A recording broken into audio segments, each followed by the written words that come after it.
Welcome to the Haney Biz Project with Mark Haney. Mark is a serial investorpreneur and the chief dreaming officer of the Haney Biz Companies. He's working tirelessly to ignite the entrepreneurial revolution and share the inspiring stories of the region's most influential leaders. And now, here's Mark Haney. All right. Welcome to the Haney Biz Project. I'm Mark Haney, and we are on a mission to ignite the entrepreneurial revolution right here in our hometown of Sacramento.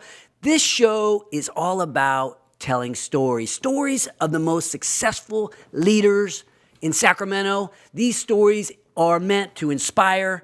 They're meant to educate. We're here to help entrepreneurs, Marcus, one entrepreneur at a time, one conversation at a time, and we know that conversation all begins with one simple question. Are you hanging? Or are you banging? How you feeling today, Marcus? I am out here banging. We got some great guests coming on the show today, fired up to hear about what they got going and hearing their stories. Because when we're banging, we're at our very best, at our very best opportunity. And it's sometimes we're not at that stage. Sometimes we're not at our very best. But if we could be at our very best just a little bit more often, what kind of difference would that make in your life, Marcus? Well, I think it would put you in a position to take all your successes to a new height and really put stuff in perspective for you to go chase those big goals that you really care about chasing. No doubt. And in order to win in the game of entrepreneurship, really in the game of life, don't you need to be a leader? Isn't everybody a leader in some sense, Marcus? Absolutely. Well, I think that you can look at the folks that we're about to have on the show today and what they're doing as far as leaders in our community. You know, it only takes that one guy for everybody to look at to want to emulate. And I think that if you're that person in your community, turn around and help the next one in line. No doubt. Coming up in a little while, we're going to have Dale Carlsen, Sleep Train. We all know him from the gigantic company that he built. And we're also going to have Robert Nelsen coming up. Wow, what an all-star lineup. But I mean, thinking about leadership as we set up the show, you know, we're talking about two leaders. As we set up today's show, you got to think about, you know, as leaders, what do we have to do? There's things that we never want to do as leaders. We're going to talk about that a little bit later in the show because there's certain things we never want to do. But I mean, at this stage of the game, it's November, almost December. I still got my November mustache going. I get to shave. I can finally see it. My wife will be happy. Yeah, it's starting to thicken up a little bit. But for November and Movember, I got the mustache going. But you know, the other thing about November is, for our companies, we have something we call the Rockstar Checklist, right? The Rockstar Roadmap. It's our planning session for next year. So each of the companies begins to plan, set the goals, figure out the priorities, do the initiatives, and hopefully get themselves, hopefully finish the season strong, finish the year strong, but then go into next year, you know, super hard. So but besides planning as leaders, I mean, there's things that we have to do. And I think it's the developmental process of leadership that can be such a challenge. Marcus, I mean, well, I think that there's you're a Marine. What's that mean absolutely. Well, that's why. Talk to us about leadership. Yeah, well, you know, you go into boot camp, they break you down, you come out with your Eagle, Globe, and Anchor, and then from there you become a part of a team, and then you become a team lead. Yeah. And you know, throughout your life cycle in the military, you know, you develop those skills along the way that allows you to be an influential person to those below you, and you can't do that without taking some of those footsteps prior to. I like it. You talk about those footsteps. I call it the leadership pipeline. Oh, there you go. You got to work your way through the pipes and work your way up in terms of experience, I think. Otherwise, if you don't, you have gaps. I mean, you think about the 49ers, right? We're 49er fans. I haven't been there last weekend, Been giving away the tickets this year, but Marcus, you went last week. And right, there's the quarterbacks of the 49ers. Jimmy Garoppolo comes over from New England, sitting on the bench, while C.J. Beathard is leading the team down the field, losing at the time. It's the Niners, right? So they're not winning at these stages. But C.J. gets hurt. Yeah. He's laying on the ground, and this is Garoppolo's opportunity to come in. And you know what he does, Marcus, and I don't know if you noticed this while you were at the game, but what I saw from watching it on TV was, you know, he came back and he made a couple good plays, threw the touchdown pass, you know, first touchdown the Niners had in like several weeks. And afterwards, he ran over to the sidelines, and this is when I gained some real respect for Garoppolo. Besides the great play, He ran over, and the first thing he did is he went over to CJ to make sure that he was okay. Wow. And it's like, wow, you put the team above the individual achievement, and that's part of leadership. We'll talk about that as we make our way through the leadership pipeline. You manage yourself, you manage others, maybe you manage a business, you're managing managers, you're managing an enterprise, groups of businesses, right? Maybe even in different industries. And if you skip those pipeline, those steps along the way, then you end up with the gaps, right, in your learning. And maybe that's what's happened with Jed York Jr. All of a sudden, you got this young guy who's put in charge of this really extensive enterprise, and when things are going good, maybe it's no problem. But when the company needs a little bit of a turnaround, that's when we really test our leadership. And today we're going to be talking, as we mentioned, with two incredible leaders in Sacramento. Mr. Dale Carlsen will be coming up after the break, but and a little bit later in the show, we're going to have Mr. Robert Nelsen, Sac State University, oversees that. My wife was, I was talking about this last night, and your mom, I'm like, Stacy, in your wildest dreams, would you ever believe that I'm going to have Dale Carlsen on my show with Sac State President Robert Nelsen? And she says, you know what, Mark? I got to tell you, in your wildest dreams, would you want that? And she says, you know what, Mark, I got to tell you, you aren't actually in my wildest dreams. And I was like, what are you come on now? Anyway, coming up after the break, we're going to meet these guys. We're going to talk entrepreneurship. Join the revolution at HaneyBiz.com, brought to you courtesy of Five Star Bank. This is the Haney Biz Project.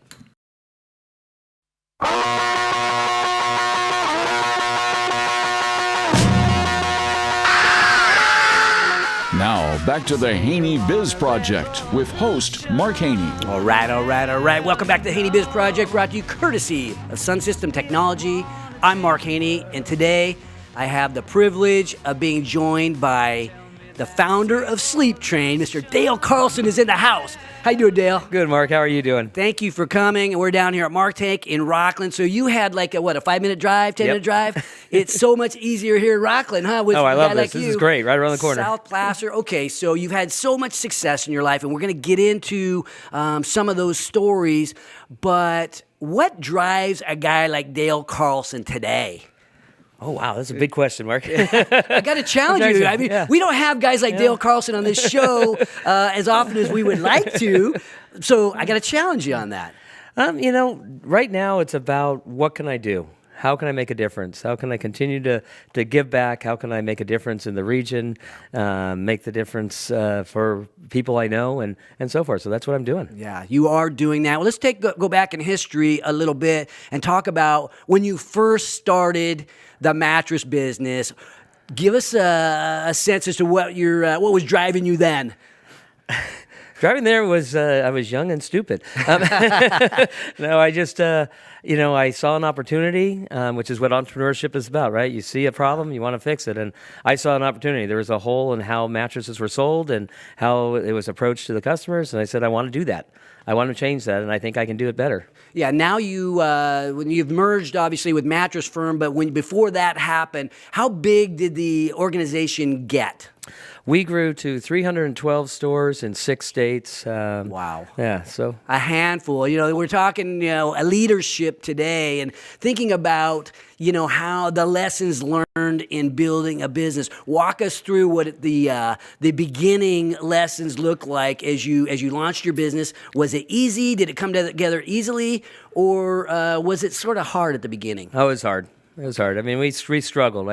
8 months into it, I was pretty much didn't know if this thing was going to make it, Wow. and that would have meant my dad would have been right, and that would have been bad. Your dad was betting against you? He didn't think it would work, but in the end, he was happy. Yeah, I mean, what would he say today, you think? What's he thinking? He's still going, I still don't understand how you did that. You know what? We all have those people that we need to prove wrong. Okay, so you got started struggling at the beginning. Your dad was almost right there. Yeah. And then what was the turning point that really launched you guys? Well, it was really just continuing to push forward, continuing to work with my team, and my team saying, how do we do this better? We would meet regularly. How do we do this better? How can we do it better? And just improvement, constant improvement, making it better and fighting hard, fighting the battle. Well, thinking about one of the things that you're known for, right? You guys have the Sleep Train Arena. There's Sleep Train Amphitheater. I know you have branding of that nature all over the place, even outside of Sacramento. But you also use the radio. We used radio. Radio was a phenomenal changer for me. It still is, by the way. Still just is let you know. fantastic. Yeah, Radio. if there's any potential advertisers out there, it's I'm still a good. number one fan of radio. Okay. Radio is a phenomenal tool. I think it's the best tool to tell a story, and you do a great job of demonstrating that every day. I appreciate so, But radio was our turnaround. That 8 months in was about the same time that I happened to get into radio, and that's because I had an account executive for KFPK Radio, an iHeart station. Nice. And got to do the plug, Yeah. And he kept talking to me about getting into radio, and he said, "Hey, I got a new guy on the station. You take care of him. He needs a bed." I go, "I need every sale I can get. Bring him in." Brought him in, helped me Rush Limbaugh. Rush Limbaugh, first connection to the radio. First connection. Rush had just started on the radio, had just gone on the air, and he came out to me and talked me into letting him do my spots. And he started going on the air, and people came in left and right saying, "I want the bed Rush sleeps on." Wow. And so okay. Rush had no money at that time, so he'd only bought a middle line bed. So I had to call him back up and say, "Rush, you need to get the top line bed because they'll buy any bed you're sleeping on, and I can't lie." And this is going to be awkward, Rush. You don't want to be, selling the middle of the road bed, huh? Right, Come on. You got to be You're the top. Rush Limbaugh. So now, and then from there we learned though that he's not the only one that could do it. So Okay. obviously I've used thousands of great personalities across the country to tell the story. who came up with the slogan, "Your ticket to a better night's sleep"? I did. Did you? Yep. Wow. Now, how did you arrive at that? Are you a marketing guy? What are you good at? A lot of times, in entrepreneurship, you got to focus on what you're good at, right? And build a team, as you mentioned, to maybe shore up your weaknesses. Is that what you're good at? What are you good at? Yes, I think marketing is something I have some skills in and think I can do pretty well at. But I believe it's a true entrepreneur's role and a CEO's role to put yourself out of a job. So you always look for someone that's better. So over the time, I slowly replaced all the things that I did with somebody that could do it better. You just kind of work your way out of a job. Yeah, we're talking about leadership today, and obviously, there's no leadership. There's no team if you don't have a leader, right? No leadership if you don't have a team. What advice would you give some of us up-and-comers that are building our teams in terms of like leadership? How should we? The first thing we got to do is be able to manage ourselves, right? But beyond that, I mean, what's the secret to leading? Well, first of all, secret to success from my dad's point of view, one of the great pieces of advice that he did give me was, if I want to be successful, surround yourself with great people, treat them right, and make everybody successful. And so with that is really, you got to have that core going in. Then leadership, in my opinion, is also about communication is everything. Everybody needs to understand what is the mission, what is the goal, what are the expectations. Yeah. And so as long as those are set out and everybody is on the same page, things happen. Amazing. Now, thinking about that, the financial crisis, you're in retail, number one, which is obviously being disrupted in many ways today, but you guys have battled through that. But then all of us faced the financial crisis. And thinking about your leadership style, you told me a story one time that involved a gift. And tell me about that story. It was you had decided to give. The new owners had come in, and you wanted to tell your company about who the new owners are. Tell the story better than me. Let me get out of the way here. No problem. Well, my wife and I, during the downturn of the economy, we were looking for, how do we take this next step? And we decided to do an ESOP, an employee stock ownership plan, and to give 25% of the company to the employees. So we put all the process together, but to announce that we were doing this to our employees, we have our annual retreat, we call it, where we brought all the top management together across the country and into a room, and got 300 plus people sitting out in the audience. And I told them that they'd been worried that I was going to sell the company, and they didn't know what that would mean. And so I said, I told you guys that I would never sell the company until I found the right person that would care about the company, care about the employees, care about the region, and care about foster kids the way we do. And so I wasn't going to do it until I could find that.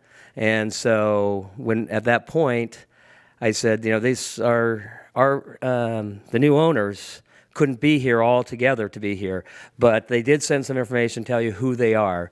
And so on your desk or on your table, you'll find a box. If you open that box, you'll find more information about our new owners. And you open the box, and it was a mirror, and the mirror was looking back at them. They were the new owners.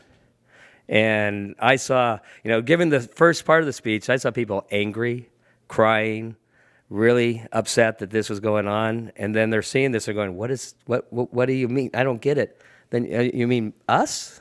So that was the coolest thing. That's one of the coolest things I had. Tears of joy in their hearts, knowing that they owned a piece of Sleep Train, and as you ended up with your success, growing and igniting, and I have to assume there was a big payday at some stage. And how did that change the lives of these people that probably cherish these mirrors? Right. Well, it did change the life of everybody. I mean, the value of the company went up eightfold.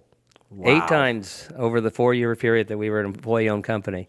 Yeah. I mean, that tells you the power of ownership. You own a piece of 328 stores, Sleep Trains. I mean, that's enormous. We transferred when we sold the company to Mattress Firm, we transferred $117 million to the employees.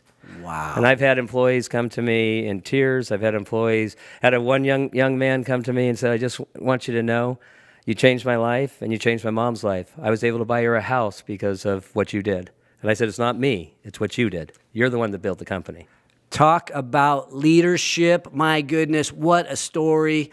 We're going to ask you to wait until after the break, and we're going to talk to Robert Nelsen about some other leadership that you're doing right here in our community. But we're going to get to know Robert, your good buddy, a good friend of mine who's doing incredible things. He's the president of Sac State University, your alma mater. And we're going to share the story a little bit later, so you got to stick around. Share the story of some things that you're doing in leading our community. But coming up after the break, you will meet the president of California State University, Sacramento, Dr. Robert Nelsen. Join the revolution at HaneyBiz.com, courtesy of Audi Rockland. This is the Haney Biz Project.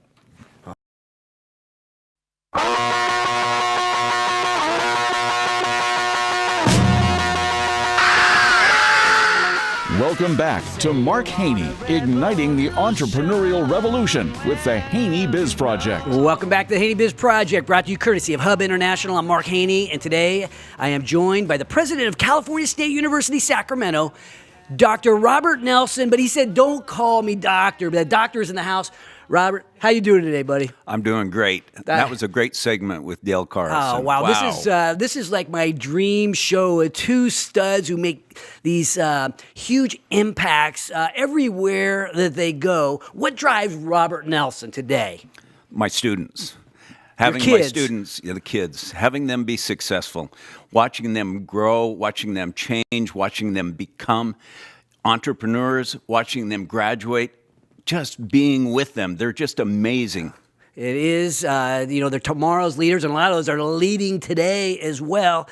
And I was just thinking about, you've been on the show before, and when you first came on, I was a little bit greener then than I am today. But, I noticed something, that you started at Sac State University in July of 2015. That's the same time frame, same month that I started my radio career. I think you've made one heck of an impact at Sac State since you've been there. Or tell us about what's happened since you got there. Well, you got on iHeartRadio, so you did it all right yourself, right? Well, I appreciate that. Okay. It's been amazing since we've been there.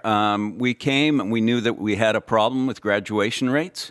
I can tell you that this year we changed the graduation rates. It's not going to blow you away, but it's 50% better. Wow. From 8% to 12%. That's in 1 year. That's blowing me away. Okay. Next year it'll be 16, and we'll just keep moving it forward. We're seeing, 6,000 students graduating. It's just wonderful what we're doing at Sac State. Well, who are the students? You've referred to them as your kids. The first time I met you, you were so warm in talking about the students as your kids. And I'm like, who are the students of Sac State today?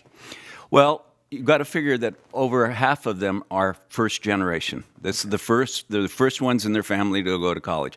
Over half of them come from families that are making under $38,000 a year. Wow. That's they're being lifted out The of lower that low income income people are much of your students. But we've produced over 220,000 alumni in this area, okay?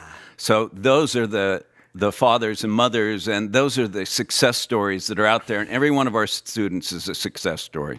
Well, I mean, you and I ran into each other in Washington, D.C. on something we were doing to promote leadership here in the Sacramento area to Washington. And you were going to break some news that had to do with this was back in February, March, that had to do with really doing something big in your athletic department. Tell us what that was and how has it made any kind of change? We hired a new athletic director, Mark Orr. He's a third-generation Sacramentan. He played in the Holy Bowl. He played at Cal. Yes. He had been an AD down in a university that I'm not going to mention because I'm proud to have him here, and I don't want to give them a plug right now. Yes. But he came in, he brought professionalism. Our women's volleyball team won the Big Sky. Wow. Our men's had the best winning record they have had in Division I in the history of Sacramento State. Are you talking about volleyball or are you talking I'm about talking football now. Yeah, that's what I thought. You guys had a good football team this year. You guys beat UC Davis and you had a winning record. I mean, that incredible. It was a great game. It was really a great game. Anytime we score 50 points or more, I'm happy. Yeah, no doubt. So your athletic department is definitely resurging. But thinking about leadership, because I mean, you think about an organization like Sacramento State University. I mean, it's enormous. And you heard me talking a little bit about the leadership pipeline and where you sort of get your chops as you're coming up through the ranks. I mean, where did you learn leadership? I was very lucky. I had a couple presidents who I made mad. Okay. And they decided they needed to teach me how to lead. Perfect. And so I was a faculty brat in some ways, and I thought I knew everything.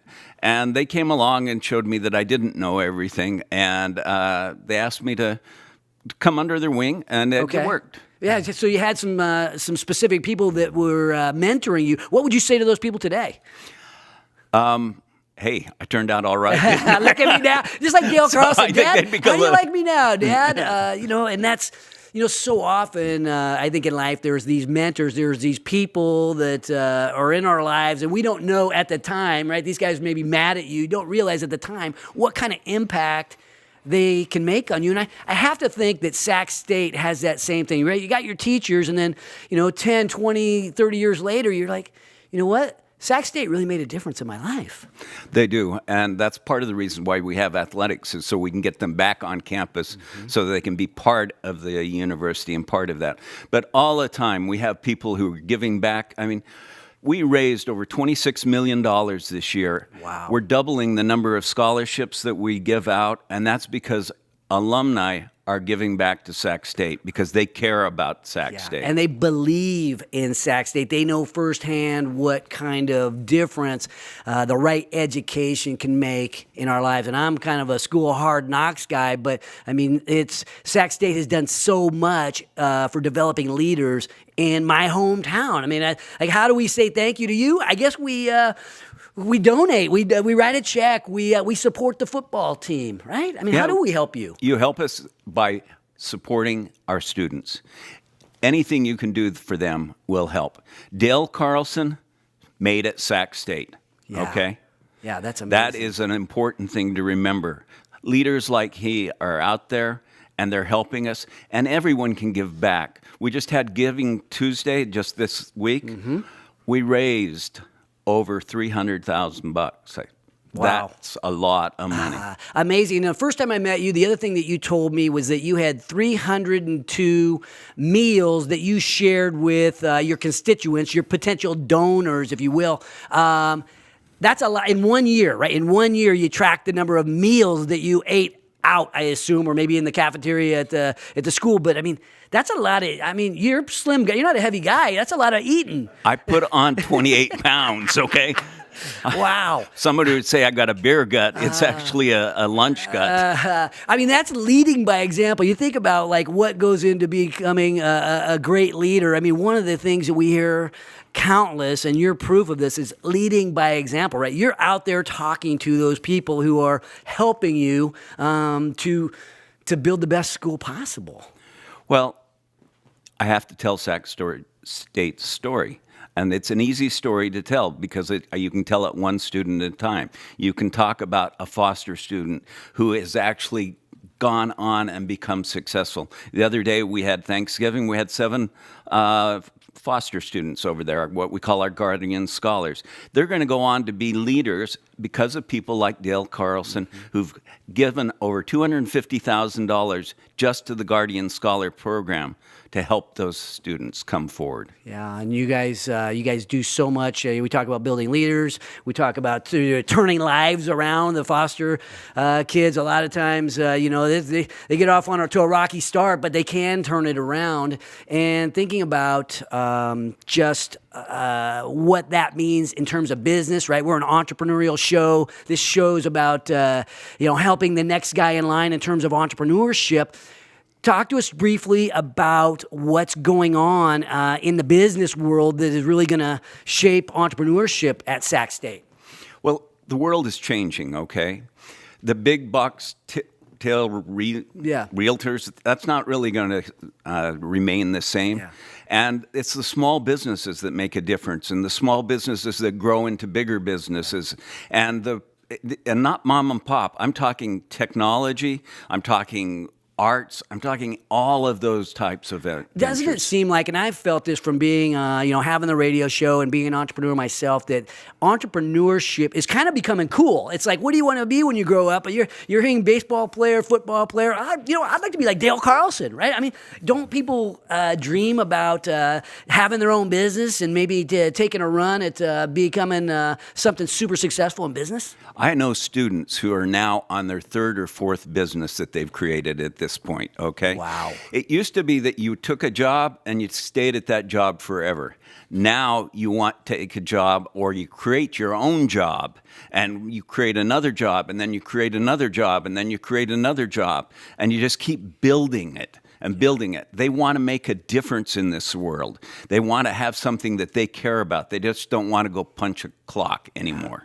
Times are changing, but some things will never change. We all want to make a difference, and you're figuring out a way to help guide that next generation of leaders at Sacramento State University. When we come back, we're going to ask Robert to stick around. We're going to bring back in Dale Carlsen, and we're going to share one of the most generous gifts to our town that I have ever heard of, the most that I have ever heard of, when Dale Carlsen comes back in just a minute. This is the Haney Biz Project.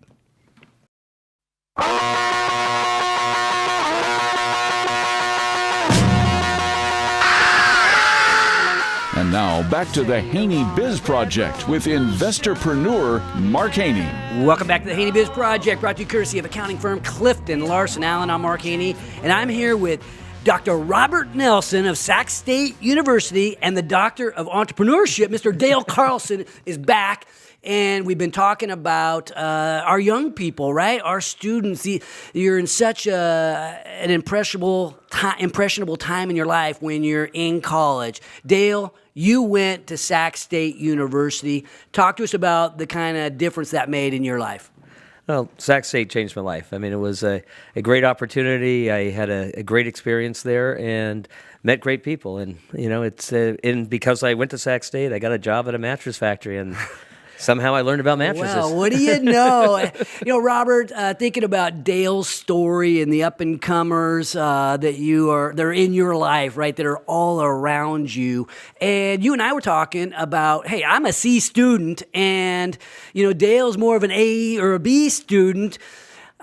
Your thoughts on getting grades and what you learn and how you learn it in college? Grades are not the most important thing in college, okay? I thought they were when I was going to college, and I thought it was everything. But they're not the most important things. Sometimes it's the friends you meet. Mm-hmm. A lot of times it's the professors that you get to know and who mentor you. We were talking about mentoring earlier.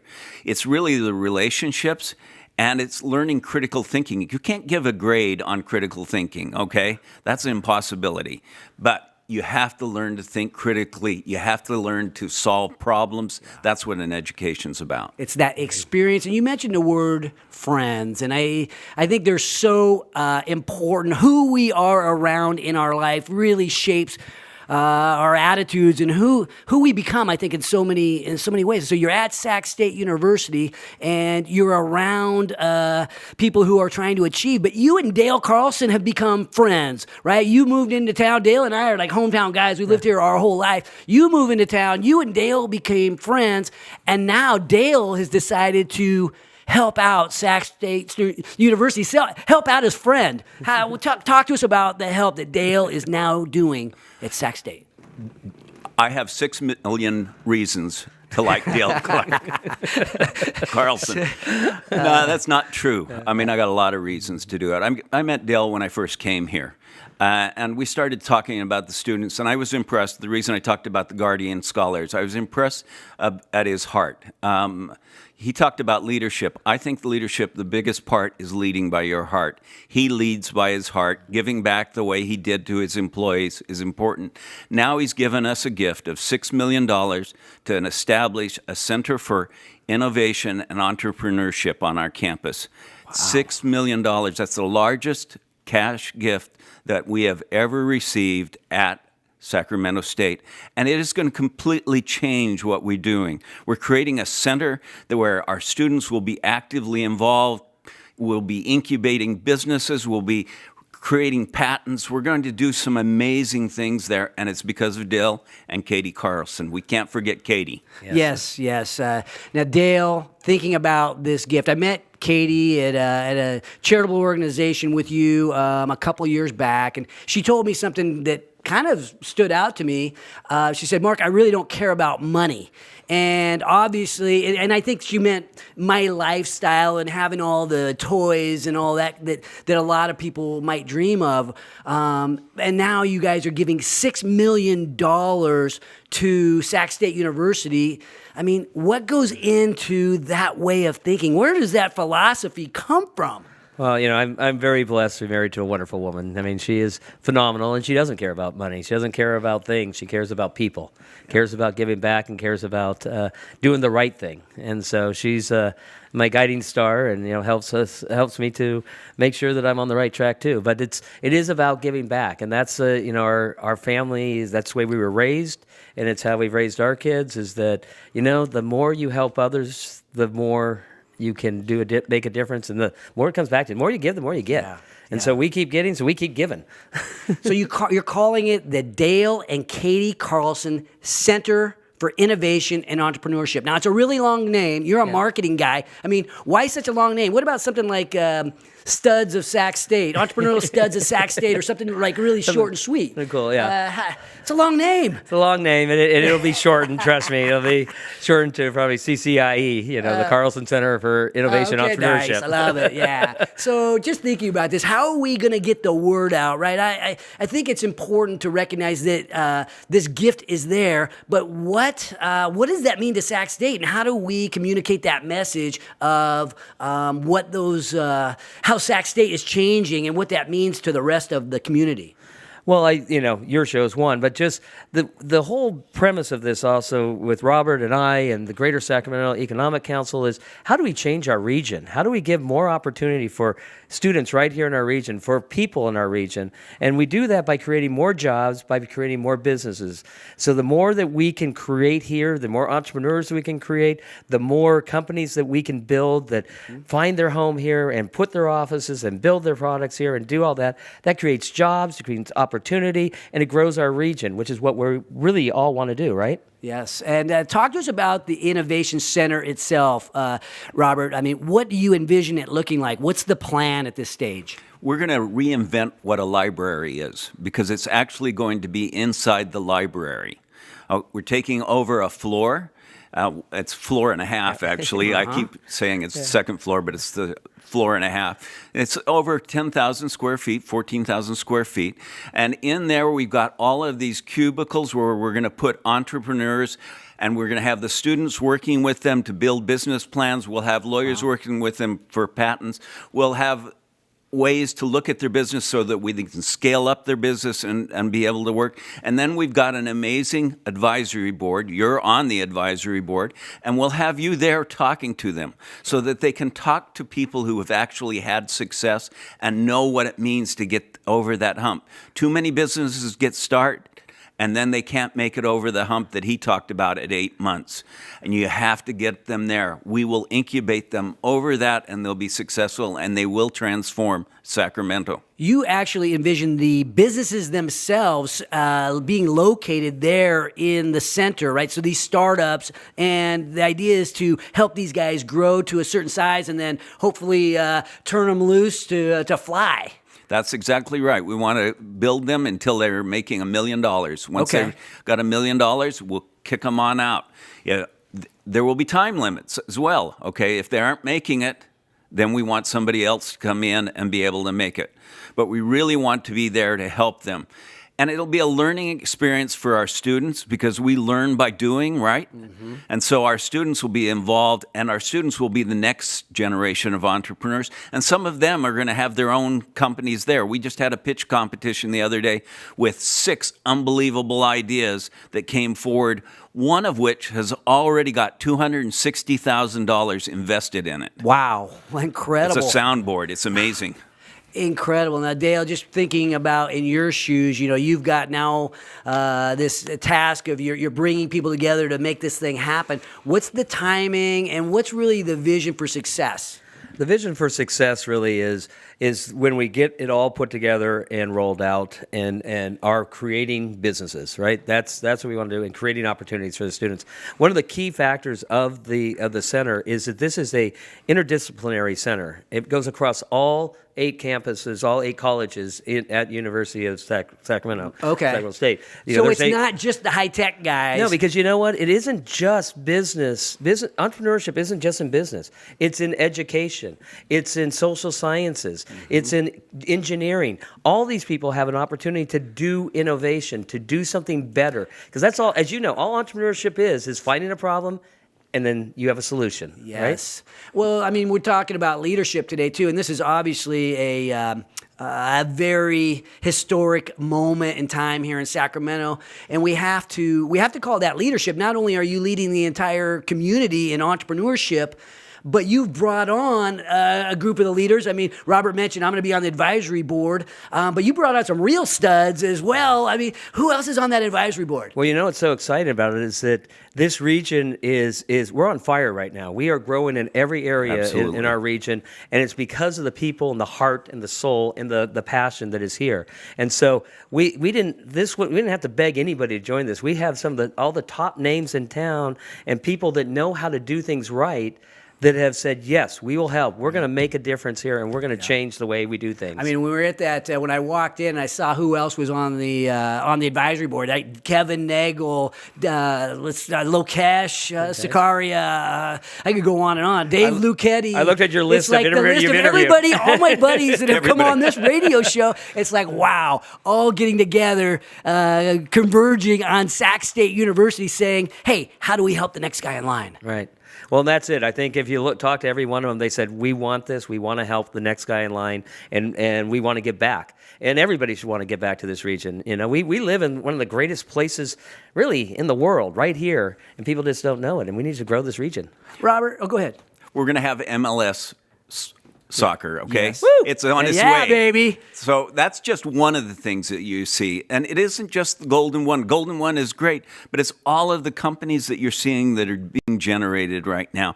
We have companies that are going up to Grass Valley. Students are doing their own startups up there in the high tech. We've got this group that I just talked about that, are already raising funds to be able to be here. This is a happening place. Yeah. We got people moving from San Francisco to be in Sacramento. Think about that. Leaders coming together to help that next guy in line, to help the students at Sac State who's helped us in our community for so many years. Dale, I don't know how we say thank you to you, but we will express this appreciation on behalf of the community of Sacramento, on behalf of entrepreneurship. I mean, I don't know how to say thank you other than to say, man, I respect you, and I'm proud to know you and proud to call you my friend. Well, thank you, Mark. I really appreciate it. You know, Katie and I are very blessed, and we are just so excited about the opportunity to make a difference here and to give other students and other people an opportunity to succeed, no matter where they come from. I know how to say thank you. Stingers Stingers up. up, baby. Stingers up. Sac State. You know, and I'm just going to give a shout out as we wrap up. I want to thank you guys for coming on the show today, for sure. I also want to thank all of our sponsors, and a special shout out to my buddies at the Entrepreneurs Organization of Sacramento. Dale and I were talking about that a little bit before the show, right? These are the up-and-coming entrepreneurs that they're actually not the beginning guys, startups like maybe emerging right out of Sac State. It's the guys that have made it a little bit further along the line, you know, have got bigger time or a different set of challenges that you face as your business begins to scale and get a little bit bigger. And you know what? Those guys are our buddies. And if we can connect the Entrepreneurs Organization and then the clubs and the organizations that are really trying to do good here in entrepreneurship with the leaders that are more well-known, I mean, we can make such a huge difference. So thank you for igniting that. This is igniting the entrepreneurial revolution. Well, you know, bringing all those people together, that's awesome. That's the way we do it. Everybody working together for greater success. Next week, we are going to have the California Assembly member, Kevin Kiley, will be joining us, along with the winner of the Sacramento Innovation Awards, Titan Gilroy of CNC. When we return, we will share our takeaways and our closing thoughts about leadership and what the best leaders never do. Join the revolution at HaneyBiz.com, courtesy of Ethan Conrad Properties and Financial Advisors, Stifel Financial. This is the Haney Biz Project.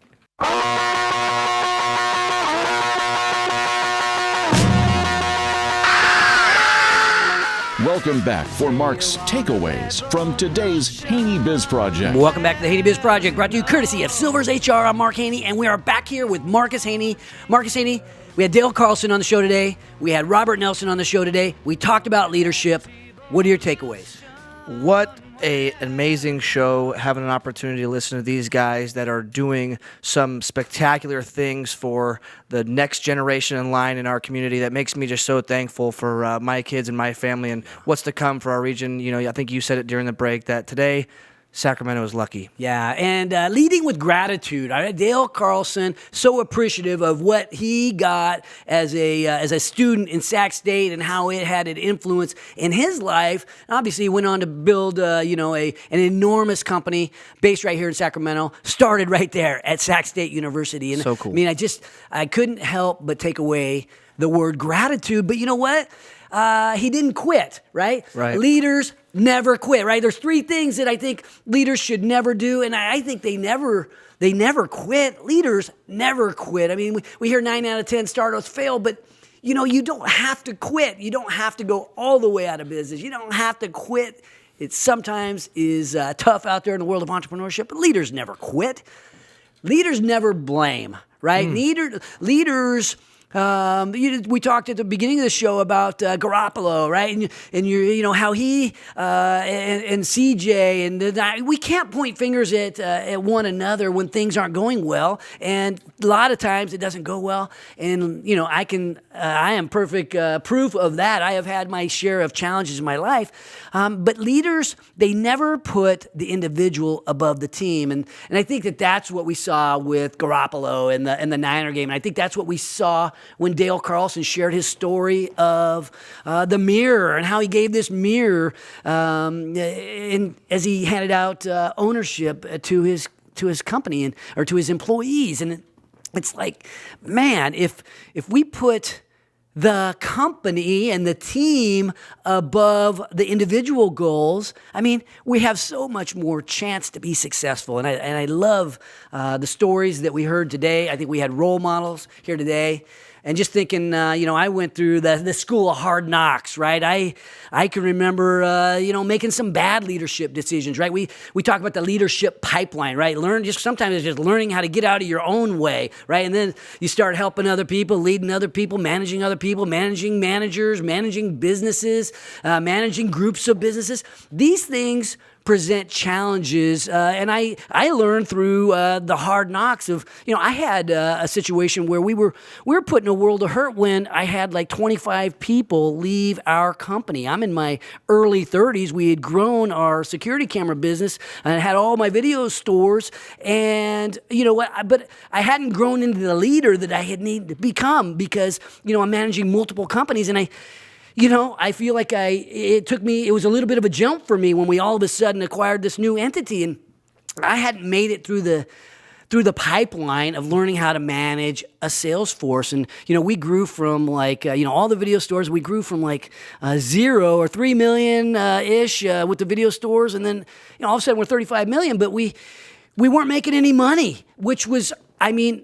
a problem, right? You're growing like crazy, and you have all these employees, and you get to 35 million or so, and you're not making any money. And that's when people started walking out on me because we started having to make some adjustments to make some money, and those adjustments were painful. Commission programs changed, and I didn't listen to my team. I didn't share the vision at that stage of my career.